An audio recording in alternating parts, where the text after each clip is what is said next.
scope of this than our keynote speaker here today, who will be recorded remarks. Anyone trying to pigeonhole Michael Shellenberger as an anti-environmentalist will have a hard time doing so. President of Environmental Progress, in 2008, Shellenberger was named the Hero of the Environment by Time magazine and won the Green Book Award from the Stevens Institute of Technology's Center for Science Writing that same year.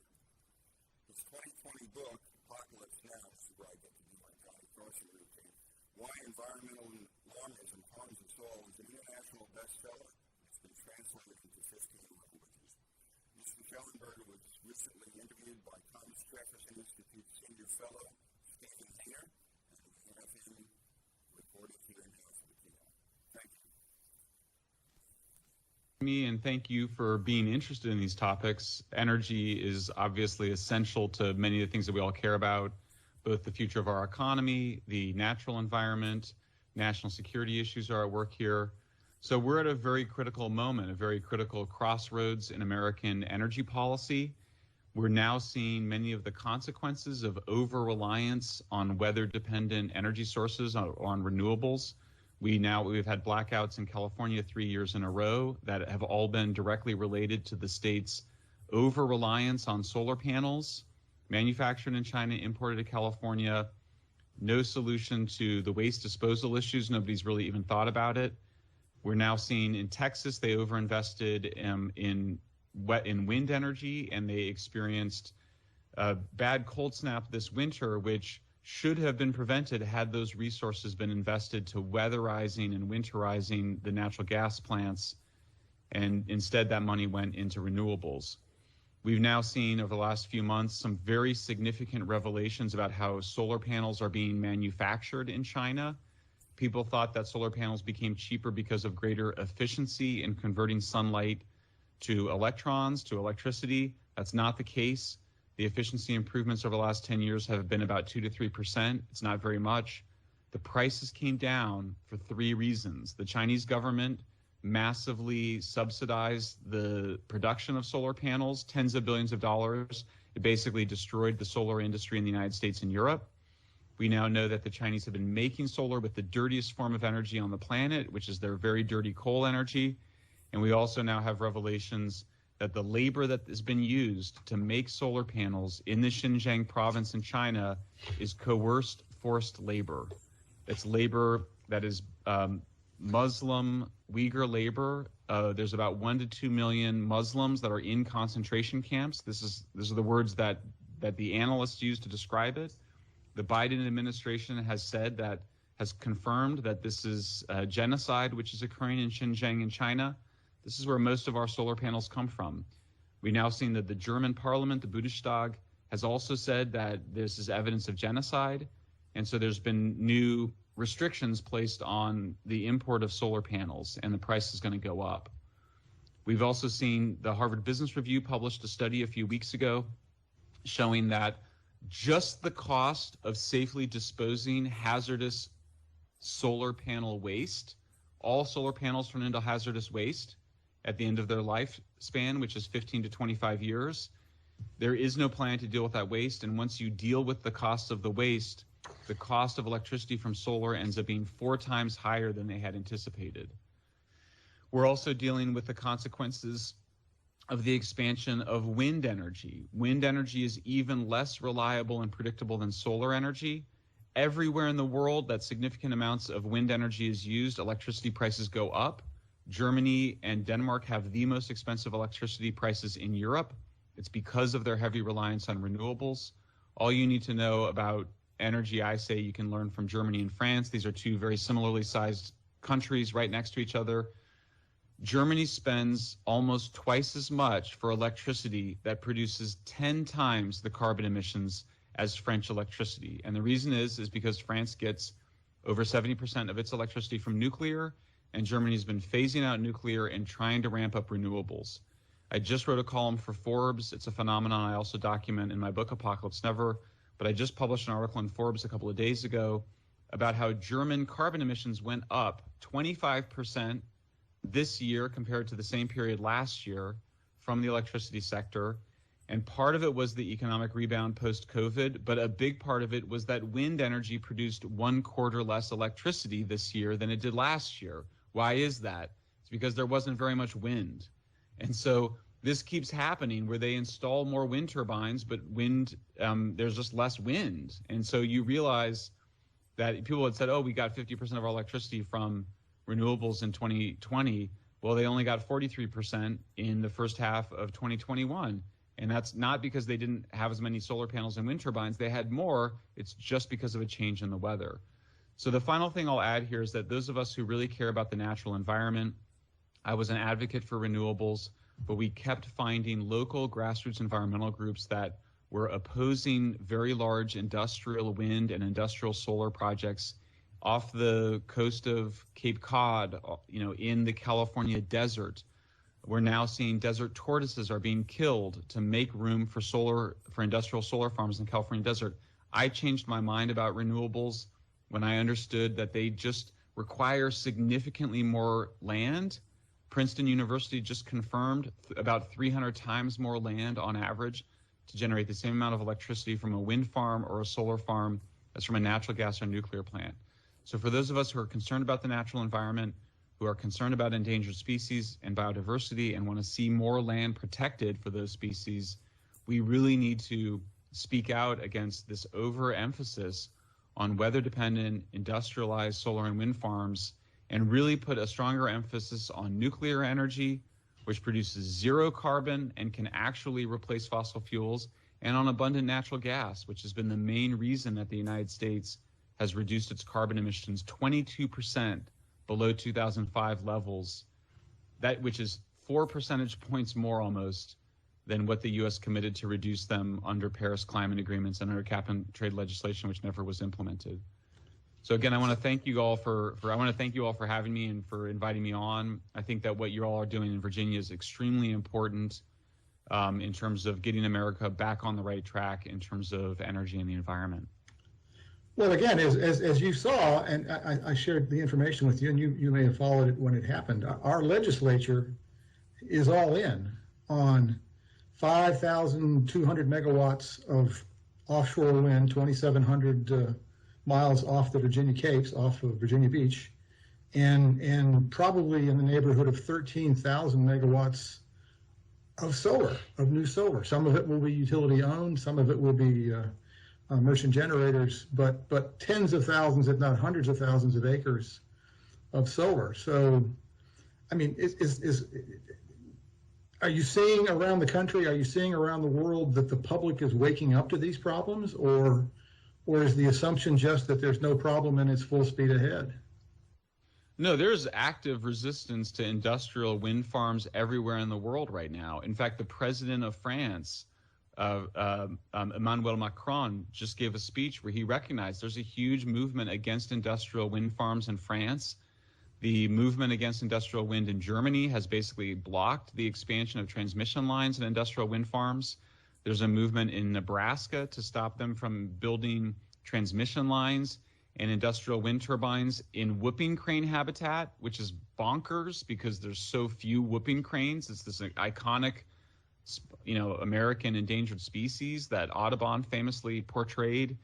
We now see massive resistance to industrialized wind farms off the Atlantic coast of the United States. I was just in New Jersey where I gave a talk to a very large crowd, also in a talk in Martha's Vineyard, a very liberal place, a very progressive place, again, where the residents are starting to mobilize against these proposed wind farms. Well, why? Well, because this is habitat for the North Atlantic right whale, which is the most endangered whale species in the world. One of the things I pointed out in Apocalypse Never is that we've done a pretty good job saving the whales, mostly by not using them for their oil anymore or for their meat. And they've come back, the populations have come back. But 10 days after the publication of Apocalypse Never, they changed the listing of the North Atlantic right whale from endangered to critically endangered. I actually went back into the book and changed that one sentence to recognize that we still have whales that we need to save. There's only 100 breeding females of North Atlantic right whales in existence in the world, and they want to build large industrial wind farms right where those magnificent animals breed, any loss of a species that has so few numbers, about 400 of those animals in total, it could be catastrophic for the species. It could lead to extinction. So I think that it's, look, the big wind industries have said that they don't think that offshore wind project is a done deal. Politicians vote to do things all the time. For projects like that to work, they have to overcome a lot of environmental opposition, and environmental opposition is only growing right now. And people are starting to find each other. There's alliances being formed between people in New Jersey and Massachusetts. I'm sure that they'll reach out to the folks in Virginia, so you all can work together. But one thing I'll say is that the fishing industry has done such a good job to change its practices over the last several decades to be more environmentally sensitive and to reduce their negative environmental impact. Well, you then go add a whole new massive industry on top of that, and it's going to completely devastate and really wipe out many of the gains that the fishing industry has made in terms of its ecological practices.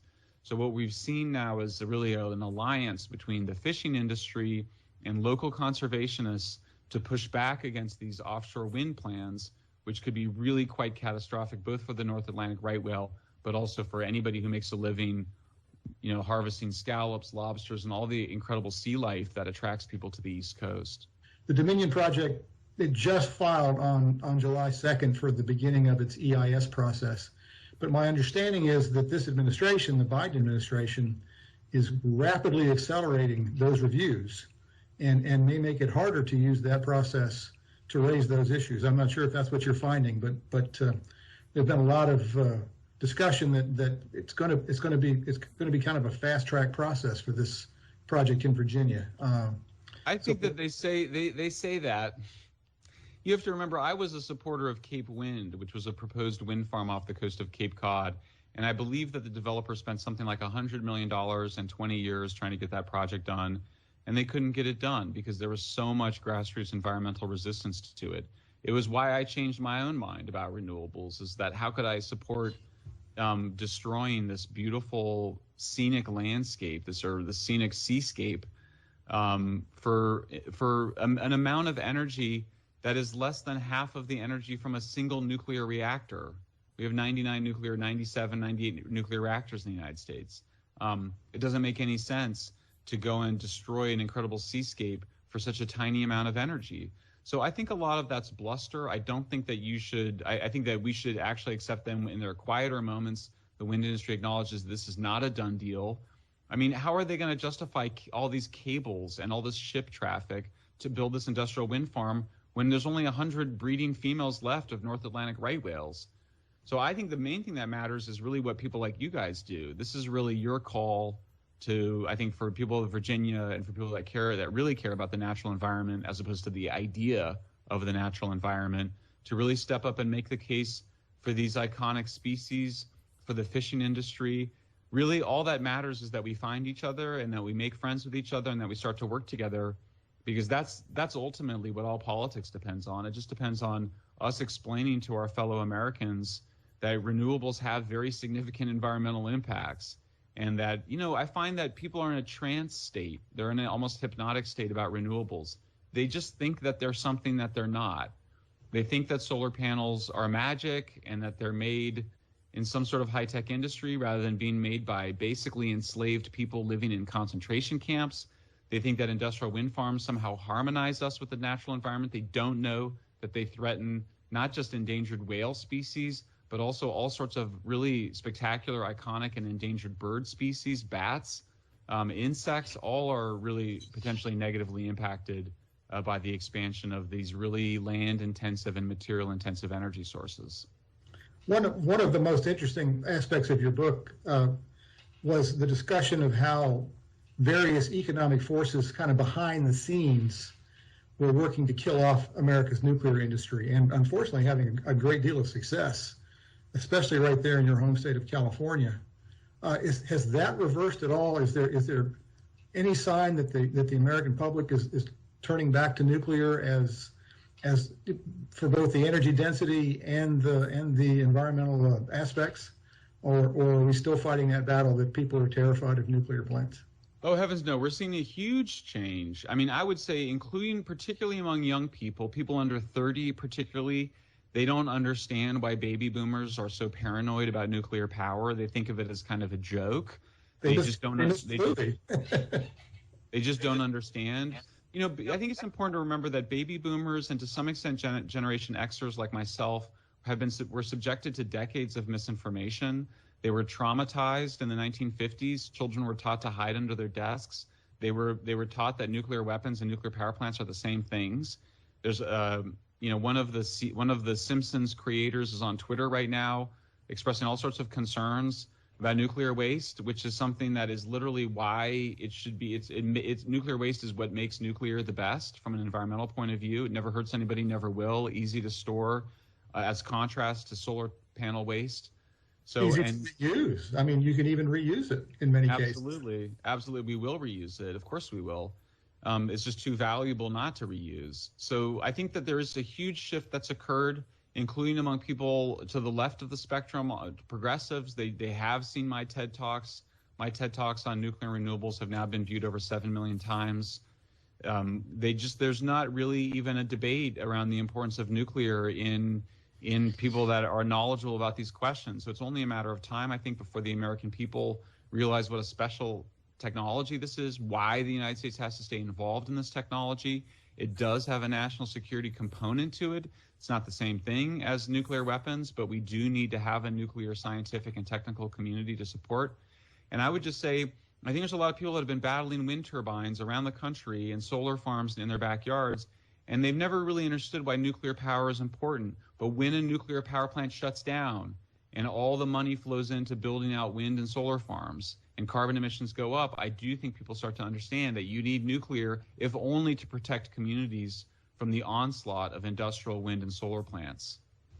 Another good aspect of key aspect of your book was a description of what's going on in the third world and how much environmental damage is being done simply because of the poverty folks face and the need to use animal waste and basically just biomass in various forms to heat their homes, to cook their food, and making the point, which I think is often missed, that for those folks to move to fossil fuels and an organized grid and a real electric system is a huge environmental uptick. It's an advantage. It's not a disadvantage. It's going to improve the overall environment, and preventing fossil fuels in those cases is a disaster. Absolutely. I mean, the biggest environmental problem in the world is that there's still 2 billion of our fellow human beings who are trapped in back-breaking agrarian poverty in Africa, Asia, Latin America. They use wood as fuel, which contributes to very terrible lung diseases because they breathe smoke in cooking, but it also destroys forests. They have to eat wild animals for survival. They do very low efficiency agriculture. When you interview people around the world in those communities, they would love to have a job in the city. They would love to move to the city and work in a factory or in an office building or something, because that's how women and children achieve freedom. It's how we get greater freedom for persecuted minorities. It's a really benevolent process of both economic progress and environmental progress. And so for me, as an environmentalist, I look at rainforest destruction, low intensity agriculture, the use of wood fuel as the biggest environmental problem without a doubt. And it's really shameful that many of my fellow environmentalists have spent several decades trying to prevent poor countries from getting access to modern fuels, to natural gas, to hydroelectric dams, to nuclear power plants.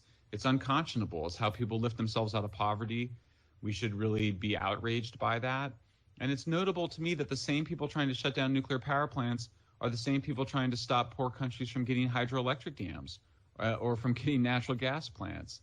I think it's really got an anti-human flavor to it. It's not okay. It's not acceptable.